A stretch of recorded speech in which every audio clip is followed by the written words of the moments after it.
I wrote this song called Earthman, and it was a mystical experience for me.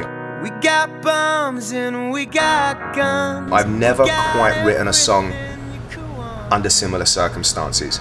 This song was a divine moment. I was sitting there at like 4 o'clock in the morning in my house, and there was this moment, it was just a second, and for a minute I felt completely connected to everybody on the planet. I just sort of got mankind for a brief moment, and my affinity for man went through the roof. It was this notion that everybody, no matter who they are, whether they're Mother Teresa or Adolf Hitler, are all operating off the same postulate. And that is that no matter what they're doing it because they feel it's noble and poetic to be doing it. They're justified by the aesthetic of it. Given the rush that I get from the song, it's gotta be Earthman. Yeah. It's not the most rocking song. In fact, I only play for a very small portion of this song, but that song for me, was the clincher. That kind of, when I heard that song, I was like, I want to be a part of this band.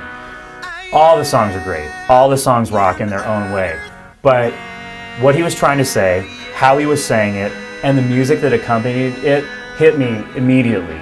Hal's a poet. I really think Earthman touches people a lot. And from what I've heard from Hal, that song came from a place of like really deep emotion too. The poets and the Pornstars, the lovers and the diehards. Oh. No matter how fucked up, man is quite a magical species. The only animal or the only being that always is trying to alter himself from the point of view of somehow being divine. Now, he may be misguided in how to do that, but he's always altering himself that way. So anyway, this sort of occurred to me in a flash, and I sat there, my jaw agape, smoking cigarettes furiously, just trying to take this down, to take this dictation down. And I wrote the song in about 2 minutes, and I don't feel like I wrote the song, I feel like it wrote me. It completely redefined the way I look at the world. The poets and the porn stars, the lovers and the diehards. And I never met a madman who didn't have a cause, and I never met a pervert who didn't have a broken heart. Every time I get back to that line, I'm reconnected with why I'm making music. The reason people grab on to poets is, in my opinion, is the fact that it's the melody and the lyrics, for sure. I mean, there's a lot of rock bands out there that have some good music today, but I think a lot of bands have lost that melody and that sense of colorful lyrics that really say something, and people are missing that. And so I think that, Hal's done a really brilliant job with bringing that melody and those lyrics back, and as long as the band's rocking out, because we got great songs, you throw his melodies and his voice and his lyrics back on top, and that's what makes people come back. And occasionally we find a gold nugget, and it makes us keep wanting to dig. And the day that stops happening, I won't make music or films or anything anymore. There'll be no reason to do it.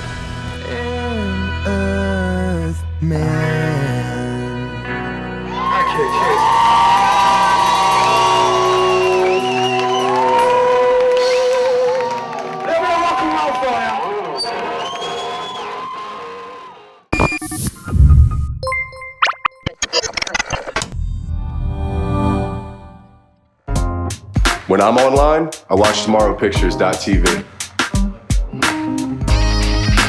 Been doing music since I was like 12 years old, maybe younger than that. Music touches your soul in a way that love can't. It does something to you, whether you realize it or not. Adding important lyrics to it, that's something that's going to stick with that person forever. Where do I want to be?